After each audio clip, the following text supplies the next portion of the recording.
चले कहानी, चली कहानी। रेडियो सिटी पर आप सुन रहे हैं चली कहानी। ये है चली कहानी का आजादी स्पेशल। चली चली चले चले चले चले चली कहानी, चली कहानी। रेडियो सिटी पर आप सुन रहे हैं चली कहानी। ये है चली कहानी का आजादी स्पेशल। इस आजादी स्पेशल में मैं कहानियां सुना रहा हूं उन रणबांकुरों की, राजस्थान की मिट्टी के बने हुए उन शेरों की जिन्होंने देश को आजादी दिलाने के लिए और देश की आजादी बचाने के लिए अपनी जान दांव पर लगाना खुद का सम्मान समझा था। आज की कहानी सुनाऊं उससे पहले एक छोटी सी कहानी सुनाता हूं। ये उस दौर की है जब राम प्रसाद बिस्मिल और उनके साथियों पर काकोरी कांड का मुकदमा लखनऊ में चल रहा था। उनके खिलाफ वकालत कर रहे वकील थे, उन्होंने इनको सजा दिलाने में कोई कसर नहीं छोड़ी थी। बहुत उत्साहित थे, इसलिए जितने भी अभियुक्त थे जिन पर यह मुकदमा चल रहा था उन्हें मुल्जिम की जगह मुलाजिम कह बैठे।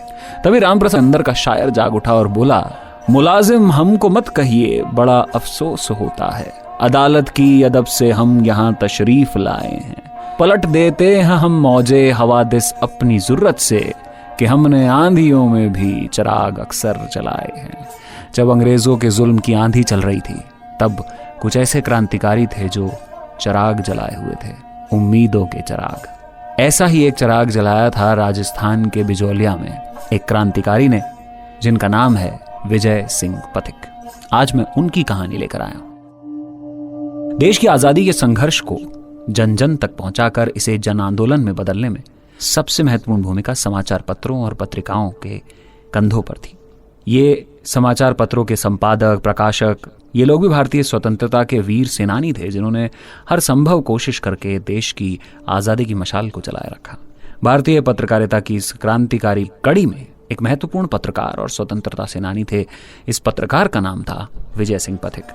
भारत माँ के इस सपूत ने भी बहुत ही कम उम्र से खुद को स्वतंत्रता संग्राम के लिए समर्पित कर दिया। 27 फरवरी 1882 को उत्तर प्रदेश के बुलंदशहर जिले में गुठावली कला नाम गांव में जन्मे थे विजय सिंह पथिक, जिनका वास्तविक नाम भूप सिंह राठी था।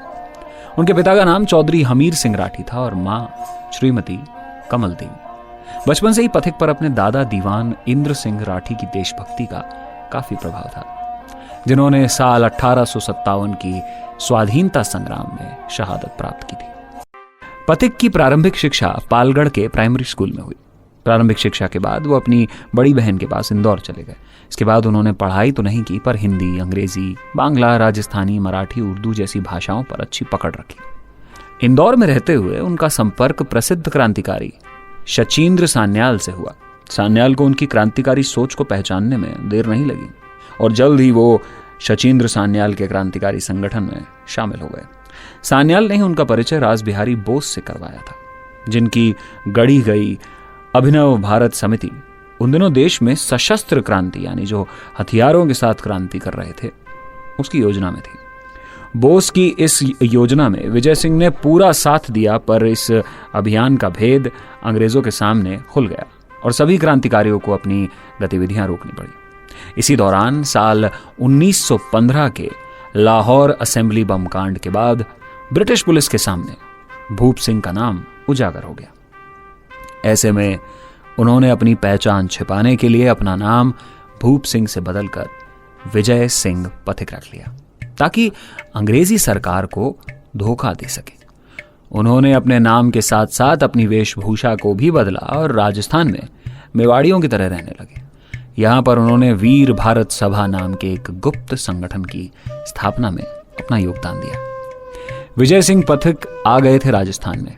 उन्हें नहीं पता था कि राजस्थान उनके लिए भी एक ऐतिहासिक पल बुन रहा था और वो राजस्थान की एक बड़ी क्रांति का हिस्सा बनने वाले थे। उनके नेतृत्व में शुरू हुआ बिजौलिया आंदोलन वो अब जन क्रांति का रूप ले रहा था, जिससे प्रभावित होकर लोकमान्य तिलक ने महाराणा फतेह सिंह को किसानों की मांगे पूरी करने के लिए पत्र लिखा। उनके नेतृत्व और कार्यों से न सिर्फ तिलक बल्कि महात्मा गांधी भी बहुत प्रभावित हुए। संयोगवश इसी वक्त गांधी जी बॉम्बे, जो अब मुंबई कहलाता है, में एक सभा का आयोजन कर रहे थे, जिसमें शामिल होने के लिए उन्होंने विजय सिंह को आमंत्रित किया था। तब किसी भी क्रांतिकारी के लिए राष्ट्रीय स्तर पर चल रहे स्वतंत्रता आंदोलन में शामिल किया जाना एक बहुत बड़े सम्मान की बात थी। गांधी जी के साथ हुई इस सभा में निर्णय लिया गया कि राजस्थान में चेतना जागृत करने के लिए वर्धा से एक समाचार पत्र निकाला जाए, जिसकी जिम्मेदारी विजय सिंह को सौंपी गई और वो वर्धा आ गए। यहां उन्होंने राजस्थान केसरी नामक साप्ताहिक पत्र प्रकाशित करना शुरू किया, जिसके प्रकाशन का खर्च जमनालाल बजाज ने उठाया। अपने उत्कृष्ट राष्ट्रीय विचारों और सरकारी दमन के खिलाफ आवाज उठाने के कारण यह अखबार राजस्थान और मध्य भारत में इतना लोकप्रिय हुआ कि इसकी लोकप्रियता से डरकर सरकार ने इस पर रोक लगा दी थी। पर फिर भी यह अखबार आम लोगों को जागरूक करता रहा। दुर्भाग्यवश एक वक्त बाद विजय सिंह और जमनालाल बजाज की विचारधाराओं में तालमेल न होने के कारण राजस्थान केसरी का प्रकाशन बंद करना पड़ा था। लेकिन न आंदोलन रुका और ना ही विजय सिंह पथिक के कदम। इसके बाद विजय सिंह पथिक अजमेर आ गए और उन्होंने राजस्थान सेवा संघ की स्थापना की।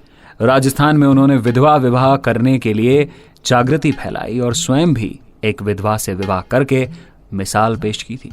साथ ही उन्होंने बाल विवाह, सती प्रथा, भेदभाव और धार्मिक पाखंडों के खिलाफ आवाज उठाई। अपने पिछले अनुभवों से विचलित न होते हुए उन्होंने एक बार फिर अंग्रेजों के खिलाफ लिखने के लिए कमर कस ली। ये वो क्रांतिकारी था जिसका सबसे बड़ा हथियार था उसका कलम। उसे कैसे छोड़ गए? और तभी अजमेर से उन्होंने नवीन राजस्थान नामक साप्ताहिक पत्र की शुरुआत की।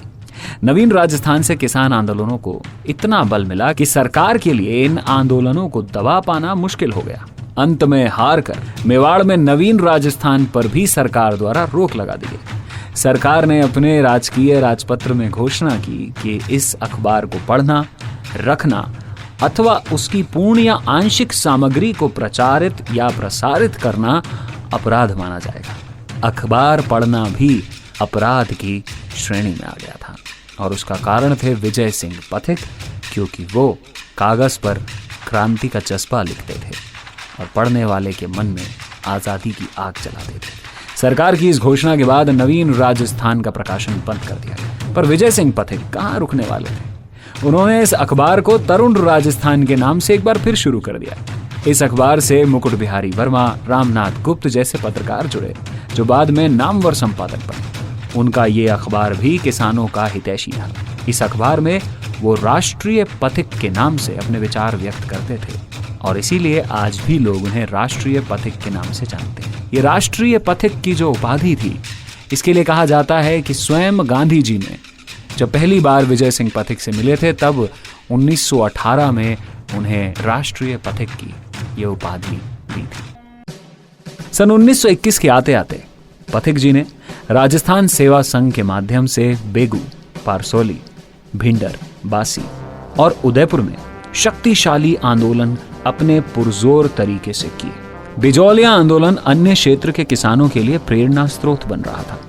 ऐसा लगने लगा मानो राजस्थान में किसान आंदोलन की लहर चल पड़ी। इससे ब्रिटिश सरकार डर गई थी। इस आंदोलन में उसे बालशेविक आंदोलन की प्रतिछाया दिखने लगी थी। बालशेविक आंदोलन रशिया के इतिहास का सबसे बड़ा क्रांतिकारी आंदोलन माना जाता है। ब्रिटिश सरकार इस आंदोलन से डरने लगी। दूसरी ओर कांग्रेस के असहयोग आंदोलन शुरू कर देने से भी सरकार की स्थिति और बिगड़ने की आशंका थी। आखिरकार सरकार ने राजस्थान के AGG हॉलैंड को बिजौलिया किसान पंचायत बोर्ड और राजस्थान सेवा संघ से बातचीत करने के लिए नियुक्त किया। जल्दी ही दोनों पक्षों में समझौता हुआ। किसानों की अनेक मांगें मान ली गई। 84 में से 35 लागतें माफ कर दी गई। जुल्मी कारिंदे बर्खास्त किए गए और किसानों की अपूर्व विजय हुई, वो भी विजय सिंह पथिक के दिखाए हुए मार्ग की वजह से। इसी बीच में बेगू में आंदोलन तीव्र हो गया। मेवाड़ सरकार ने पथिक जी को आखिरकार गिरफ्तार कर लिया और उन्हें 5 वर्षों की सजा सुनाई गई। लंबे अरसे की कैद के बाद पथिक जी अप्रैल 1927 को रिहा किए गए। तो अब तक आपने सुना किस तरह से विजय सिंह पथिक के नेतृत्व में चल रहे बिजौलिया किसान आंदोलन के आगे सरकार को झुकना पड़ा। इतिहास की किताबों में बच्चों ने बिजौलिया और विजय सिंह पथिक का नाम तो सुना है, लेकिन उस दौर के किसानों ने विजय सिंह पथिक में ही बिजौलिया का गांधी देख लिया था। सरकार ने इस आंदोलन को रोकने के लिए किसानों की कई मांगों को मान लिया। उस समय किसानों पर लगने वाले कई तरह के करों को हटा दिया गया। इस आंदोलन की सफलता ने विजय सिंह पथिक को पूरे देश में प्रसिद्ध किया। उनके कार्यों की प्रशंसा करते हुए महात्मा गांधी ने एक बार कहा था कि बाकी सभी केवल बातें करते हैं, पर पथिक कर्मठ व्यक्ति हैं। वो एक सैनिक की भांति साहसी हैं, तेज हैं और साथ ही जिद्दी भी। विजय सिंह पथिक ने पत्रकारिता के अलावा लेखक के रूप में भी अपनी पहचान बनाई और उन्होंने 30 से ज्यादा किताबें लिखी थी। जीवन पर्यंत निस्वार्थ भाव से वो देश की सेवा करते रहे। भारत माता का ये महान सपूत 28 मई 1954 में चिरनिद्रा में सो गया। पथिक जी की देशभक्ति निस्वार्थ थी और जब वो इस दुनिया से गए तो उनके पास संपत्ति के नाम पर कुछ भी नहीं था। ये बात साबित हो जाती है। जबकि तत्कालीन सरकार के कई मंत्री उनके राजनीतिक शिष्य थे। राजस्थान के पूर्व मुख्यमंत्री श्री शिवचरण माथुर ने पथिक जी का वर्णन राजस्थान की जागृति के अद्भुत महान क्रांतिकारी के रूप में किया है। पथिक जी के नेतृत्व में संचालित हुए बिजौलिया आंदोलन को इतिहासकार देश का पहला किसान सत्याग्रह मानते हैं। तो जरूरी नहीं कि हर लड़ाई तलवारों के दम से ही लड़ी जा सकती है। कई लड़ाइयां ऐसी होती हैं जो अखबारों के दम से भी लड़ी जाती हैं। इसीलिए अकबर इलाहाबादी ने कहा था, खींचो न कमानों को न तलवार निकालो, जब तोप मुकाबिल हो तो अखबार निकालो, जब तोप मुकाबिल हो तो अखबार निकालो। तो ये वही अखबार था जिसने तोप से लोहा लिया और इस अखबार को शब्द दिए थे विजय सिंह पथिक ने। फिर लौटूंगा मैं चली कहानी आजादी स्पेशल में एक और कहानी लेकर। सुनते रहिए रेडियो सिटी पर चली कहानी। मैं हूं कहानी वाला रजत। चली चली चली चली चली चली चली कहानी, चली कहानी।